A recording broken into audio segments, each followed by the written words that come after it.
Wait a sec, how many views have you gotten? In the last 2 months, over 250 million views. How many subscribers have you gotten? 1.2 million. Starting from basically nothing? Yeah. Meet Sam, a 15-year-old who has officially solved YouTube Shorts. He's got over 1.2 million subscribers and over 270 million views. And the crazy thing is, it's only taken him 3 months. And then, just to show off and prove it wasn't luck, he started another channel and went from 0 to 160,000 subscribers in a little over 30 days. So how does he do it? Well, I interrogated Sam to uncover exactly how he makes shorts go viral, the specific editing techniques he uses to stop people swiping away, how he uncovers viral ideas, and a secret engagement hack that explodes his comments. In total, since you started, what kind of stats are you pulling in terms of views, subscribers? Subscribers, I have recently reached around 1 million subscribers. Views, I've crossed 200 million views just a few days ago. And how long did it take you to get those? Just 2 months. Do you think that anyone can succeed with shorts if they follow the right process? 100%, 100%. It's very simple. The first thing you should look at is searching for a good niche to get into. I would literally just spend hours on YouTube scrolling shorts, see what's being recommended to me. And I would also go into incognito. So I get recommended the best and most engaging content and just watch hours of shorts. If I find a viral short and I'm like, I could recreate this, I would then go onto the channel. And if I see that was their only viral short and then every other short has like, a few thousand views, then that's probably not a good niche to get into. But then if I go into their channel and every single video is constantly hitting like millions of views, then that's something I'd consider. I'd say probably a channel that's almost on every single video is hitting over 500,000 views, preferably a million to like 10 million, then that's probably a good channel and a good niche to look into. Just by watching maybe 30 minutes of that channel's content, you are then going to be recommended hundreds of other videos from other channels within the same niche. So then after I would watch his content, I'd probably just reload YouTube and see what's on my homepage. And if I see other similar videos that are from a different channel in the same niche, I would then watch those. And then for every channel that I do find, I'll subscribe to those channels so I can go back to them, or I'll just keep the link open and I'll just create a new tab. I probably wouldn't get into a niche where there's more than 5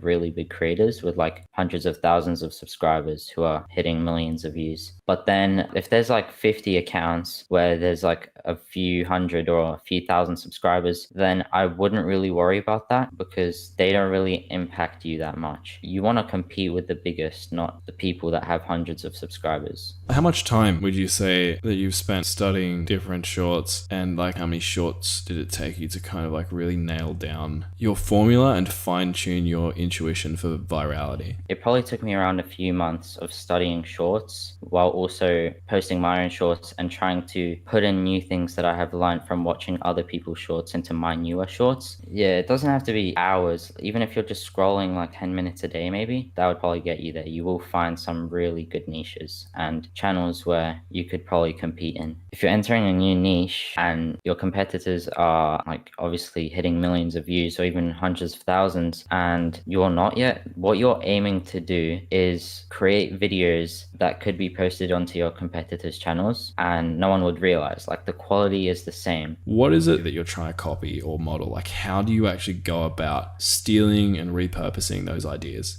I have to make it unique, so it's not like completely directly copying, but I will almost create the exact same short, but in my style. And you probably see it a lot, like thousands of people copying Mr. Beast, and there's even like hundreds of people trying to copy me using similar titles or just general ideas or using the same phrases or words within their videos. You just want to look at their short, what they've titled it, and slightly change it. When I first started, I directly copied my competitors. I would look at their latest videos, what they're titled, how long they were, for how fast paced they were, and also how recently they posted those videos. And I compare them to the amount of views they got. You will notice why that video went viral, and you sort of just want to replicate that video, whether it's the idea or editing style. I take the best parts from their channels and then start thinking of ideas for my own shorts. Go to 5 of your competitors' channels, look at their most viral videos and take bits and pieces from all of them to create your own video.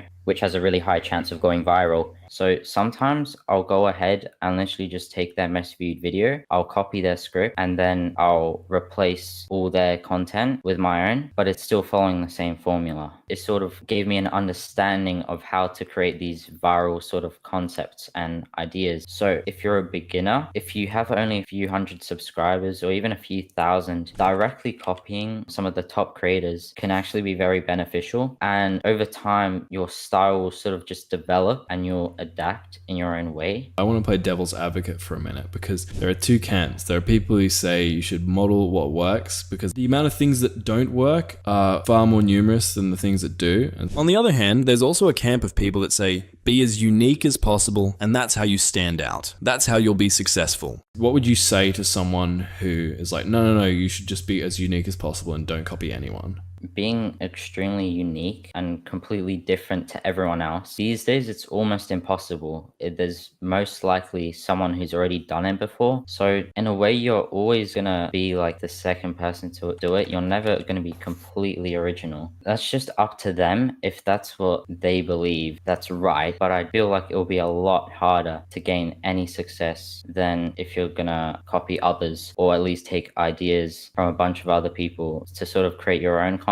What are the specific elements that you pay the most attention to? When I create a short, obviously you need the hook, which should be around 2 to 5 seconds. And then you should explain a bit more so viewers understand what they're watching and why they should continue watching. So in the hook, you want something unexpected, whether it's weird, funny, or just doesn't really make sense. Then you sort of want to get onto revealing to them why they should watch the short, like what they're going to see at the end, like sort of hint at what's going to happen, but don't exactly reveal it to them. So they'll want to stay till the end. Then you want to deliver, because if you don't, then they'll just scroll away and they'll be unhappy. They're not going to like your video and they're not going to want to comment either. You'd probably see it in Mr. Beast shorts. You sort of see the first second something crazy happens, and then obviously by the end of the video he delivers and it's exactly what's said in the title, and it was genuinely interesting where people would want to stay and watch until the end. Is there a way that you sort of gauge whether or not something is interesting or controversial or random enough to work versus like something else that isn't? Like, how do you figure that out?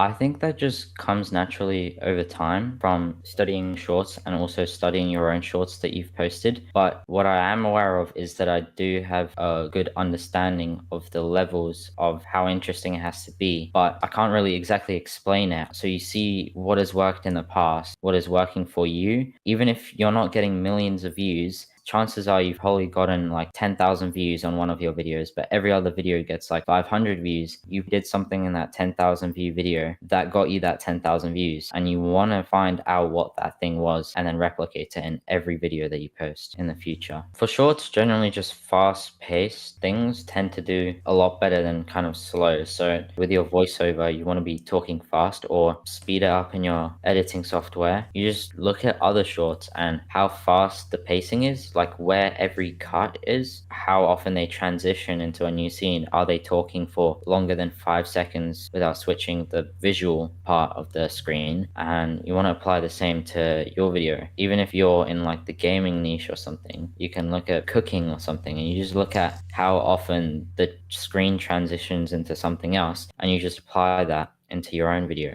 For you, is there like a general best practice? I wouldn't say there's like a amount you should have, but I probably wouldn't keep something on the screen for like longer than 5 seconds. So one sentence should be shorter than 5 seconds. One of them could probably be longer, but it has to be a good sentence. It has to be something that provides value and will keep the viewer listening. In terms of length of time, my videos are generally around 40 to 50 seconds. How did you decide to make 40 to 50 second long videos? I just looked at my competitors and looked at their most viral videos and they just happened to be that long. I just emulated that. I made my voiceover that long and just a general video that long because that's what was working for my competitors. Assuming you have a good idea, general content, decent hook, that kind of stuff, what are some of the most important things that you do that help you go viral and get more views, in your opinion? The other day, I was actually on the bus and I was watching a guy scroll YouTube shorts and one of my videos popped up on his screen. He wasn't wearing headphones or anything, so he was obviously just reading the captions that were on the screen, and if there were no captions, he would have just scrolled straight past my video. Captions on the video are extremely important. You want nice, bold, big font, and you preferably want all caps so it's easier to read. And then another thing I do is I often encourage people to comment on my videos. What is it about getting people to leave comments on videos that you think helps the video blow up? When they're commenting, the video is still playing in the background for them. Even if they're just reading a bunch of other people's comments, the video may replay like 2 or 3 times until they finish reading all the comments and they decide to scroll away. So they've just given you like 200, 300% average view duration. I think a lot of people think about comments as in like the more comments you can get, the more engagement the algorithm sees, and so the more it pushes your short.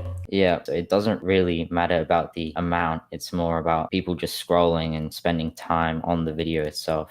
I have specific ways in which I get my viewers to comment for my videos. You just have to act like you don't know the answer to something. Say something simple or easy that should make sense to you, but you act like you don't understand it. Then people will often want to go to the comments to like, not say you're stupid, but like they just want to prove you wrong and will say like, oh, you're wrong, this is wrong, and this is right. So that's quite a good tactic sometimes. Or you can say something that's wrong. So if you say incorrect information, that gets a lot of comments as well, because people are just like, oh, that doesn't make sense, you're wrong, because they just want to point it out. It's just something people like doing. So that's one thing. Another thing is a lot of the time saying something funny will make people go straight to the comments and point that out, like, oh, there's this funny point at 30 seconds of the video, which I find interesting. Like, it's just like a random funny line. It can be a word or two, and people will not notice that and point that out in the comments and laugh about it. So I leave 1 or 2 funny things, generally around after the first sentence. Then I'll have maybe 2 more sentences and then another joke or call to action. So like a comment or a subscribe thing. It will get you a lot of subscribers as well, like a lot more than if you don't ask for them. You mentioned that every niche has different strategies that you can use to kind of creatively get comments. Without revealing what your channel is, what are some of the specific strategies or calls to action that you use to creatively get comments, or to get people into the comments so that they then get caught up reading other people's comments and like watch your video 600 times?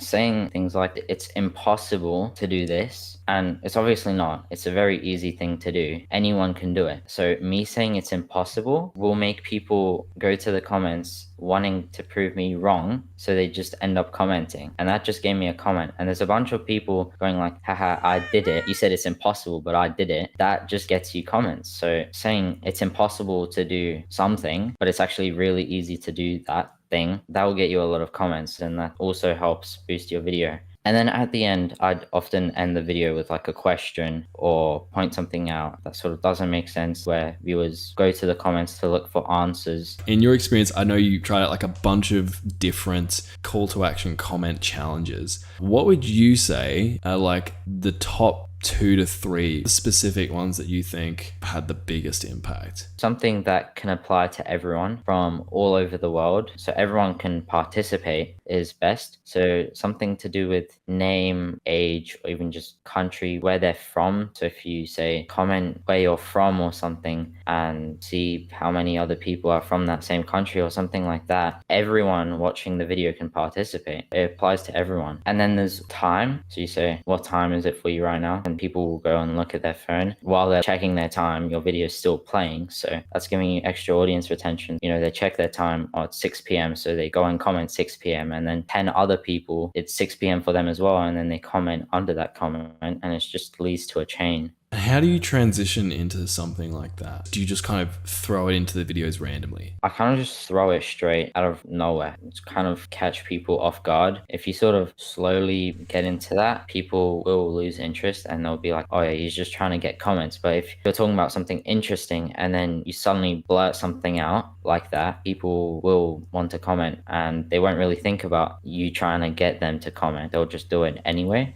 It's like a pattern interrupt almost. Yeah, so they're just watching this really engaging piece of content, and then you just, what's the time for you right now, you know? And then they just go and comment the time and just give you extra audience retention. From there, when it comes to actually posting the short and preparing the short to go live, is there anything in particular that you do that you think is important there? Or none of that stuff really matters that much? It's all just about the idea, title, and the actual content? I don't really focus on tags, descriptions, and hashtags and things like that. I don't really think about that. My videos go viral without me thinking about that stuff. It's just best to focus on quality and idea of video. Do you pay much attention to the analytics of your shorts once they've gone live? Yes. What analytics are you studying most intently? Are there any benchmarks that you're trying to be more than or less than? Yeah, so I straight away look at view to swipe ratio. I want 80% viewed and 20% swiped away. So when people scroll onto a short, if they decide to view the short, then they'll count as viewed. But if they swipe away from the short, like on TikTok or YouTube or Instagram, then that's the swipe ratio. I have had videos that have gotten to 10 million views plus with only like 70% view ratio. So it's possible, but if I hit that 80%, then it's much more likely to go viral. What else do you look for?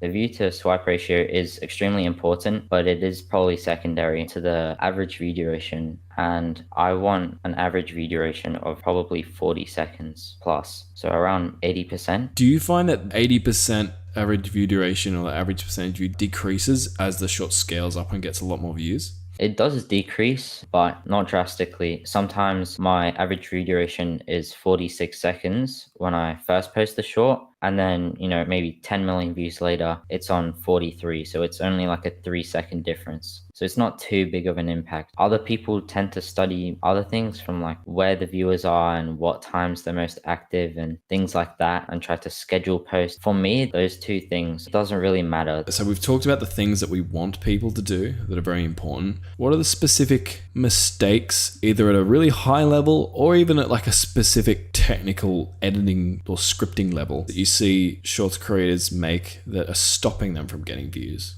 I think the biggest mistake is people often stick to their videos and the way they create them, and they just keep doing that and they don't try to adapt or improve. So you always want to try and make your videos better and better. So if you are posting in a niche where, you're on a few thousand subscribers or even a few hundred, and you're trying to emulate someone who has 100,000 subscribers and gets like hundreds of thousands of views per video, and you post 10 videos that you think are of the same quality or similar, or it's the same style of video, and you don't even get like one viral one, you are doing something wrong. And the best thing to do in that moment is to directly compare your video compared to their video. So how long it is, how long each sentence is, how often you transition, even just the title of the video, the music you're using, the style of captions, all these tiny things. Everyone's aware that they should be good, but their competitors are always doing these things better than them if they're not getting the same results. Were there any examples of like really, really small things that maybe your competitors were doing that you weren't, that when you started doing them blew you up?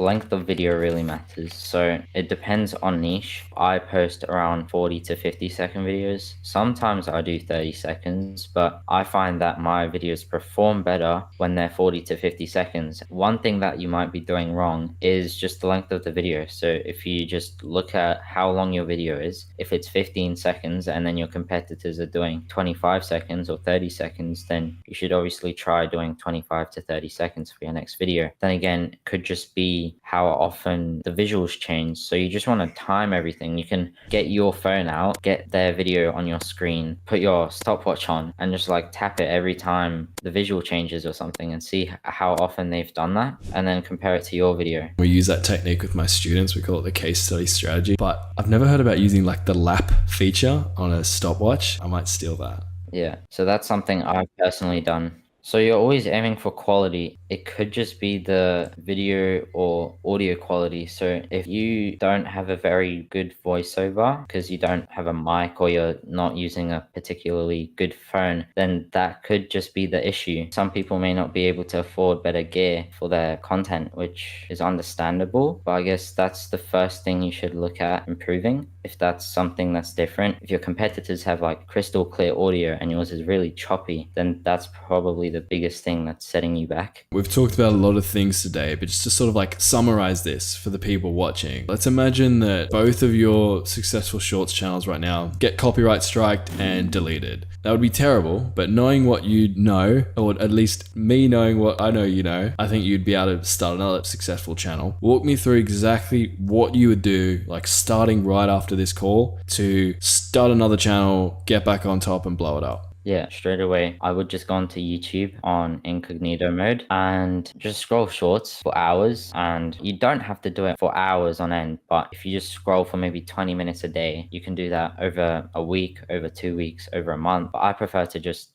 do 5 hours in one day or something because it's just quicker. But if you want to space it out, you can do that. And then I would try find really high performing videos, probably over 1 million views. And then I'd go onto those accounts. And if every single video that they've posted is hitting like 1 million views and above constantly, then I know that's a good channel. They're obviously really successful. And then I would look at when they created that channel. And if it's like an 8-year-old channel and they started posting ages ago, then I might question like, okay, this is maybe not the best niche to enter because they've been at this for 8 years and I'm looking for something that I can blow up, within a week. So what I'll look for is channels that are maybe a month old or less even. So you want to find the newest possible channel with the highest amount of views. You'll definitely find a bunch of these, and maybe you can find around 5 niches that seem really good that you could possibly enter and create the same level of quality. And you can do that because your level of editing or even just script writing or making videos. Just as a content creator in general, only you know how well you can make your videos. So really think about, can I compete in this niche? Can I make my videos as good as these people? And if the answer is yes, then that's something